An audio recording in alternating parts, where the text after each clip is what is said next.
I've been playing Avowed, a fantasy RPG filled with magic, storytelling, and much, much more. But it has one unique aspect: guns. So I wanted to take the melee, spells, and fantasy nature of Avowed and ignore all of that and turn Avowed into a first-person shooter. So here is my journey. Our adventure begins with the most important part of any RPG: character creation. For this adventure, it makes sense that we go with the one and only gunslinger, John Wick. But now, yeah, I'm thinking I'm back! Opening in the tutorial section of the game, we swiftly get ourselves an axe and dispatch of some enemies until we find ourselves a bow in the rafters of a building. This is going to especially help us until we get some real firepower. During this section, we agree to help ourselves a prisoner to be able to get off the island and also to have someone extra in combat.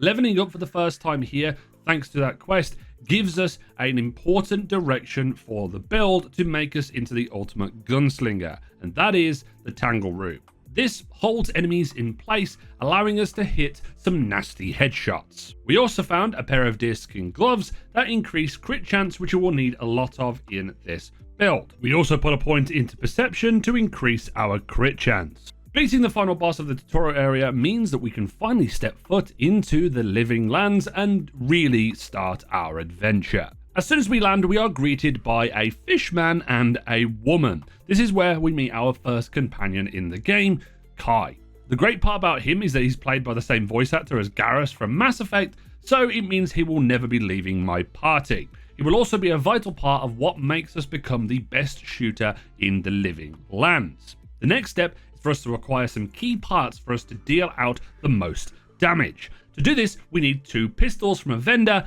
but we don't stop there. Just around the corner is a training camp which we can challenge the trainer, and after beating her, she gives us the option to pick a weapon. And in this case, we are picking an arquebus, which is essentially a flintlock rifle. With our weapons ready, this is where the fun begins. It's time to test out our damage first to see what we really need to improve on. Unfortunately, the Zaurips are the victims of the test. They may be small, but eyes are on my side. Holy shit, that does a lot of damage. Battling and exploring more of Dawnshore, we wrap up some quests and manage to get another level up, but not once, but twice. We put 2 points into might, which is going to increase our damage, and we also pick up steady aim, which slows down time whenever we aim in, and also constant recovery to give us a little bit extra health regen. And at this point, I was getting a little bit cocky. I thought, let's go and kill some bounties that I knew of when I did a bit of testing at the start of the game. They're essentially mini bosses that you can get some cool loot from. First, I tried to kill Luandi, and that didn't exactly go to plan. And then I tried to kill Firebrand, and ultimately, I got my ass kicked by both of them. Maybe I'll come back a little bit later. In order for us to become more powerful, we need to level up a lot more. This means we're going to be going through the gauntlet of bears, including a mega bear in the main quest. After dispatching the bear, we got ourselves a core shield as a reward, and we continue on with the main quest. Setting up camp for the night, we upgrade our arquebus for the first time and put our first point into dexterity thanks to the level up. But not as important as picking our first skill that really helps bring everything together, which is marksmanship. This gives us a 25% damage boost for guns and bows, especially because we're using guns, we're gonna need that. So it was now time for round 2 with Firebrand and his gang. For you! Holy shit. Hey, over here! Yeah, suck it. As you can see, I'm hitting some pretty nasty critical shots this early into the game, which is absolutely eviscerating everything. But how am I actually doing this? Kai has an ability called Fire and Ice, which when they activate it, stuns enemies and puts up a little yellow bar on their screen. When I do more damage to them and I fill that bar all the way up, they become stunned, which means I can do even more critical damage. This is going to be good later on because when we start to stack this stun over and over again, we're going to be able to do incredible amounts of damage, so just wait and see. After dealing with the Firebrand, we then go and do a quest called the Dawn Treader. In this, we have to go into this cave system and find a band that went in there to basically find out what was going on. First of all, we meet a guy called Caedmon, and we were able to save them from almost dying, so he's very appreciative of that. We also then need to find a relic for this shady gold guy. Pretty simple.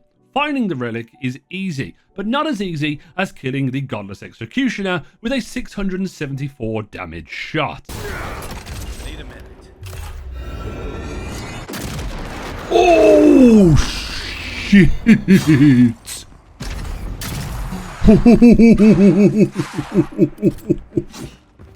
After doing this, we find out that the shady gold guy is in fact very shady, and it means that we need to put them down as well. Sorry, friendo. Show me what. Let's see what you got. See if I can one-shot this guy. Oh, I'm getting close. I am going to absolutely beam this dude. Oh, there we go.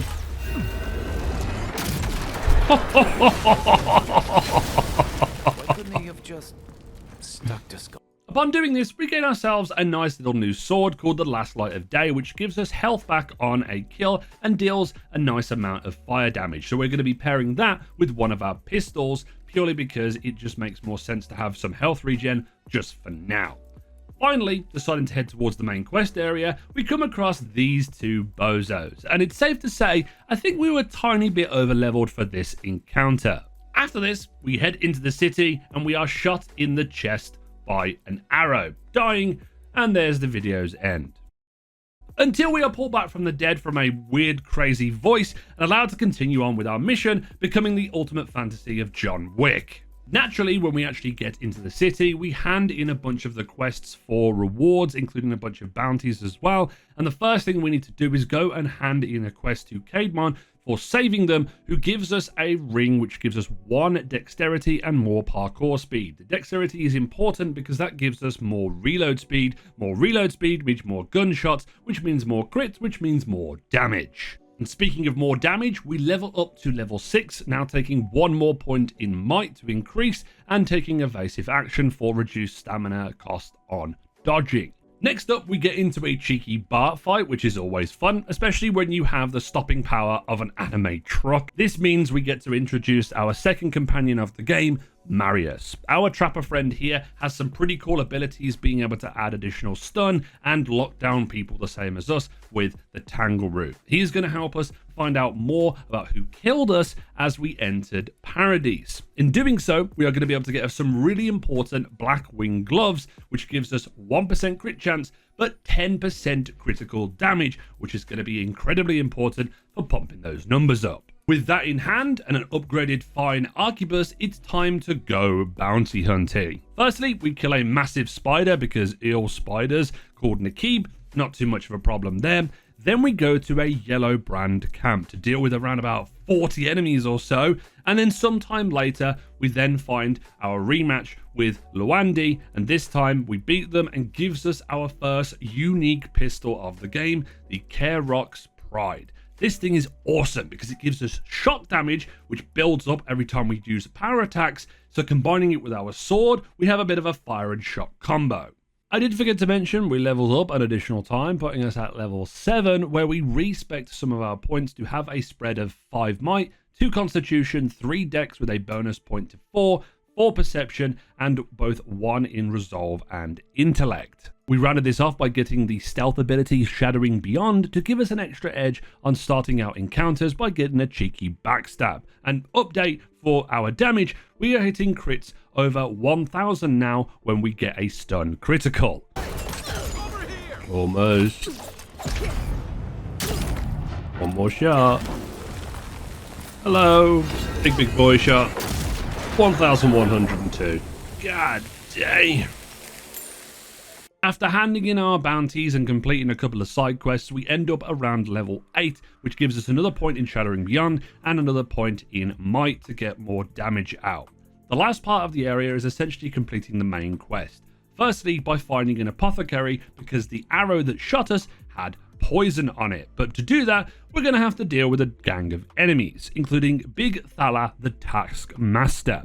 They aren't too much of a problem to deal with, but it helps us progress forward regardless. Moving into the upper region of Paradise, we are able to investigate the Clavager's estate, including a few bits of combat. This allows us to gain access to the cistern, which is the home of our unnamed killer. Before we access the cistern though, we casually head into a temple and deal with a priest who didn't exactly want us to go down there. Exploring the cistern, we find ourselves up against many enemies and eventually get to our killer called Yigwolf. I don't even know if I pronounced that correctly. They are very remorseful about how they ended our life, but we learn it was because they had a vision in a dream and it compelled them to kill us. That may be all well and good, but you killed me, so I'm going to have to kind of return the favour. This fight is over pretty quickly and we get ourselves a fine unique armor in the Blackwing, which gives us more stealth damage and movement whilst crouched. The rest of the first area is me just wrapping up a couple of side quests in the main quest chain until we can finally move on to Pastures New and the rest of the game. We end the area at level 9, adding one more point into Perception and one more point into Tangleroot to give us more poison damage when we ensnare people. So we leave the Dawnshore with a hopeful set of weapons and gear and head towards the next area, the Emerald Stair. As soon as we arrive, we are attacked by literal living mushrooms, which is pretty cool, which I'll be honest isn't the best first impression for the area. It wasn't all too bad though. We got to meet Yatzley, a curious pink creature who certainly loves an innuendo or two. Exploring the area, we ran into the following things. Some rangers that needed some help with a somewhat murder mystery, helping them find members for their guild that had gone missing. Randomly fell into a sinkhole with a guy who has a weird obsession with squirrels, but hey, XP is XP at the end of the day. It ended with us reaching level 10 and getting our second point in marksmanship, which now gives us a 40% damage boost with those guns and an extra point in might. I then decided to further explore and found another piece of star metal that I'd found in the previous area. This is important for later on for a crazily upgraded weapon, but not right now. We upgraded my main weapons that we have currently, killed a couple of bounties, and found a trinket that increased our crit chance. Venturing into the other side of the river, things turned quite woodland. In this area, we managed to break out one of the rangers that had been captured by killing the entire family of Trantons. And afterwards, I went and explored an ancient grotto and bumped into Old Nuna. So believe me when you can say, do a lot of exploring in this game because you will be rewarded. So we got like 2 bounties for the price of 1. And critical shots are absolutely banging now. Level 11 means that we have one more important part of the build underway, which is Quick Switch. It may not be useful now, but when we get another point in it, it allows us to turn into a machine. I hope I can get a piece of equipment that increases my crit damage at some point soon though. Handling all of the side quests I've been doing, I got exactly what I asked for, a ring that gives us 10% damage to ranged weapons. Pretty sweet. Thanks to all that XP, we leveled up once again to level 12 and got one more point into Dex, which increases our reload, and we also picked up a point in Scavenger. The last big quest that we have to finish before we go into the main one is the Steel Resolve and finding out who is messing with the Rangers and who is behind all of the problems. Upon arriving at this meeting place, we find out that it's actually Ranger Dorso, someone from inside the organization themselves. She has killed and captured friends, all in an attempt to save the region, but has done so by becoming a traitor to her people. And we treat traitors with maximum prejudice here, hitting her with a stupid crit shot to complete the quest. Sorry, no traitors allowed. Oh, 2,425? Excuse me? I only mention this quest because the importance of it is that when we finish it, we get a reward which is called the One Last Trick, a pretty awesome arquebus that gives us ricochet on hits and increases our reload speed, so we can land more crits and do more stuns to enemies. And we also leveled up to level 13. We are level 13 now, so it means that we can get the reloading on Quick Switch. Continuing on with the main quest, we find out that we need to help out someone called Giata, and she's essentially trying to stop the route of the Dream Scourge. After consulting with a few of her friends, she does end up getting banished from the city, but joins us as a companion, and we take over the work anyway. First step that we have is going to get ourselves a heart from one of the creatures in the forest, which involves us killing the Queen Delgamon. It is especially easy when you are hitting crits for 2,435, which is pretty wild. Where are you, Queenie? Oh, I'm gonna finish you off so damn well. Oh, hello. Queen no more. 2,425. Yeesh. Adding Giata to our crew, she is able to heal us and essentially increase our reload speed and acceleration as we move around, which is kind of nice. We level up one more time, putting a point into might and also picking up the second point in constant recovery to help us with more health regen. Delving deep into the rest of the quest, we go to a place called Naku to Brick, and it involves us fighting through multiple enemies, a boss fight, and we must get to the source of our issues of the voices that are inside our head. But for the sake of keeping it short, the voice inside our head is essentially a god of the living lands, and we are their godlike. They are trapped and they want us to free them. All we have to do is stop whatever is happening outside Fior Mes Inferno, the city that we have been around, which now is apparently on fire. Great. It turns out the Steel Garou that has been helping us from the beginning of the game has decided to destroy the entire city, which means we have to make haste to find out where the survivors are and go through a whole bunch of soldiers. We learn from the survivors that our next location is Chhat Scarp. We're going to be meeting Yatzli there, and that is the main quest that we are heading to next, the next area. But we can't leave this area just yet because it's blocked by Captain Elflear. She confirms to us that the Steel Garou has destroyed the city and that Ludwin the Inquisitor has been behind it from the start. She gives us a message, but also decides to gloat and taunt us about these plans that the Steel Garou have. And I was kind of getting a bit bored and annoyed, so it was time to just finish her off on the entire crew, and we do so by giving her the business to the head with a critical shot. After the battle and the looting, we level up to 15, which allows us to grant marksmanship rank 3, giving us a further 50% bonus to damage with guns. And that pretty much ends our jaunt into the Emerald Stair. Now we're on to Chhat Scarp. And of course, as soon as we arrive in Chhat Scarp, we're already deep in trouble with Dream Thralls. They're attacking everyone and attacking the region. It seems to be a recurring theme in this video that I accidentally find things by just going around and exploring. I found my way into the Leviathan region and a Zaurip camp that had an underwater section, but there was something off about it. There were all these soldiers dead, and I was picking up their badges. After killing the whole camp, I find a sergeant alive at the top, and he thanks me for helping them and sends me after a private to explain to them what happened. After doing all of this, we end up at level 16. For this level, we keep pumping up mics. We want to get as much damage as possible, and it increases our carry capacity, which is nice. And then we also got ourselves a point in critical strike. This increases our crit chance by 10%.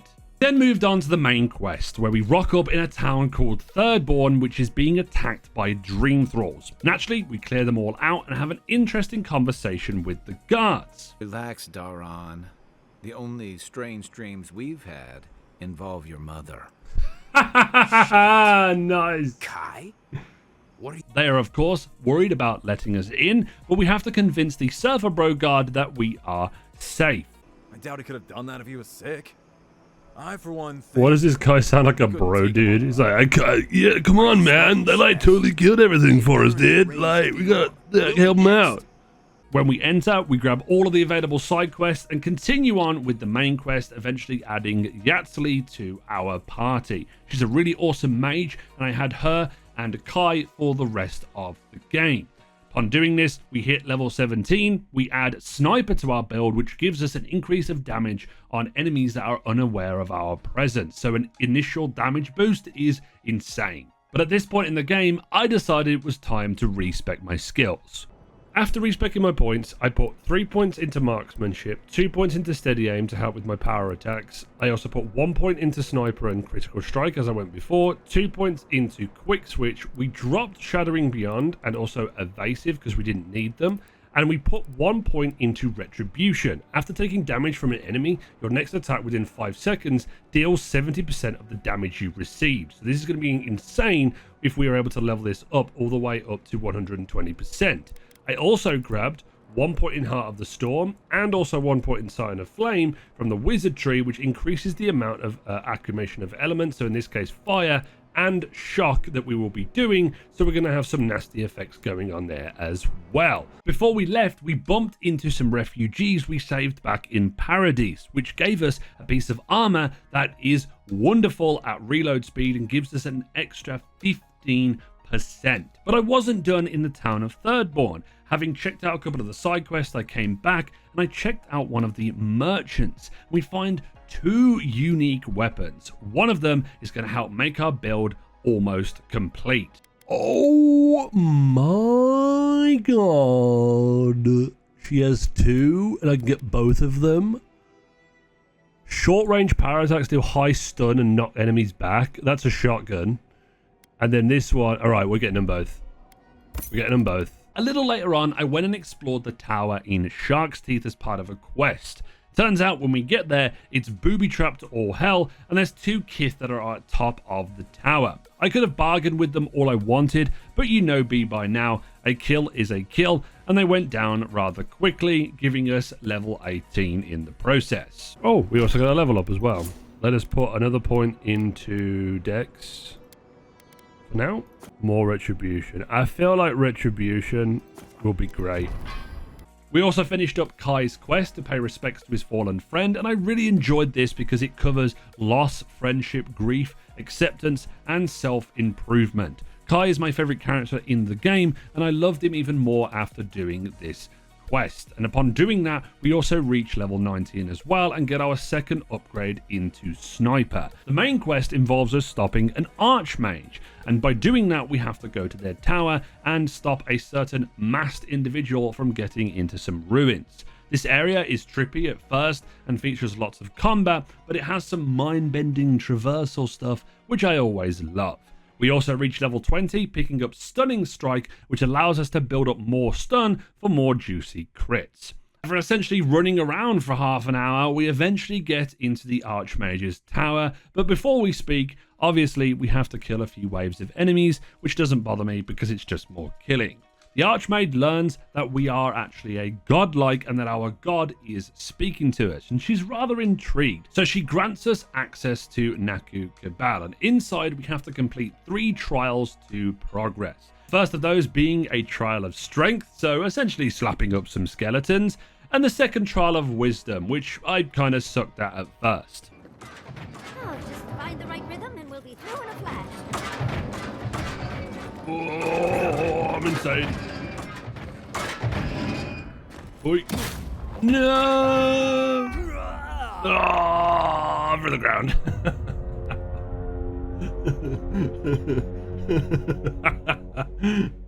The last of these trials is taking a leap of faith and then fighting 2 out of the 3 spirits that have been testing us to get a device that looks like a map. After a brief narrative conversation, we decide to leave, but we are attacked by a bunch of Dream Thrall. Defeating them and making our way outside, it still isn't safe, but during all of that, we managed to get up to level 21 and get 1 more point in Might and 1 more point in Staggering Strike or Stunning Strike or whatever it is. For the sake of spoilers, you have a difficult choice here after this section, and it's not an easy one to make, so I won't talk about it here. But after doing that, this ends our time in Chhat Scarp, and we go to the final area of the game that we have to explore, which is the Gallow Tusks. Starting out in the final area of the game though, it's just a barren and charred wasteland thanks to the volcano that is surrounding it. Great start. So it's naturally time to go exploring and obviously come across a massive beetle boss and several more, which means we've got a lot of fighting to do. Turns out it's also a bounty as well, so win, I guess. We then meet with a Weeping Willow and offer to clear out an area as part of a quest. After clearing out as much as we can, including a boss, we make it inside of a workshop. To my surprise, we get ourselves our first superior pistol, a unique one being the magic missile. This thing can be dual wielded, as you can have 2 pistols, and it puts stun up on enemies really quick, so it's great for our overall build. With the completing of the quest, we move up to level 21, where we get our final point in Staggering Shot. I spoke about it earlier, but now that we have Quick Switch and we have 2 pistols and a rifle, it means that we can swap between them on the fly, and they will automatically reload after a period of time when using another gun. So that means more crits that we can pop off, we can do it quicker, and we can also deal out more damage, which means we have a synergy that flows together, and it will be our main combo we use for the rest of the game. The next couple of hours I spent exploring Gallow Tusks, doing quests and such, killing packs of enemies, and getting a bunch of upgrade materials because we were lacking a bit of damage and defense. We do run across 2 high-level trolls, but I think the best thing to do was to try and test our strength, and it didn't really go that well, so we thought we'd come back later. So instead, we went further east to help out an outcast deal with a bunch of Zaurups, which is easy money and easy XP, and during this time exploring, we did hit level 23 as well, picking up Sniper rank 3. To my surprise though, randomly doing a side quest once again, I was given a ring that gives us 10% to our attack and a further 20% critical damage to our pistols and arquebuses. This sends us right through the moon. And it was at this point I did some research and found out that all of those pieces of star metal could be brought together to make a rifle. I was just missing one more. So in the top left portion of the map, in a high level area, with a bit of research, I find out that I needed to go and get that piece right there. With my companions at my side and guns in hand, we started to make the trek. Arriving in the Ash Forest, we head to the crater in the ground and pick up the last of the 4 pieces we've been collecting. A boss spawns and we take them down pretty swiftly, and now we have to head to Solace's Keep in order to find the blacksmith who can craft us our weapon. But first, we needed to complete a bit of the main quest, which is really easy. When we actually get into Solace's Keep, we hand the fragments into the Forge Master and get ourselves a pretty insane rifle, the Heaven Strike. This thing has frost buildup on it as well every time we shoot, and it also can be made into a legendary as well, and it's just one of the best weapons in the game. With that, we now have everything to complete the build and successfully have turned Avowed into a first-person shooter by becoming the ultimate gunslinger. But before we wrap up the rest of the game, let's test out this bad boy. For the sake of testing this out, let's try this on a regular red bar.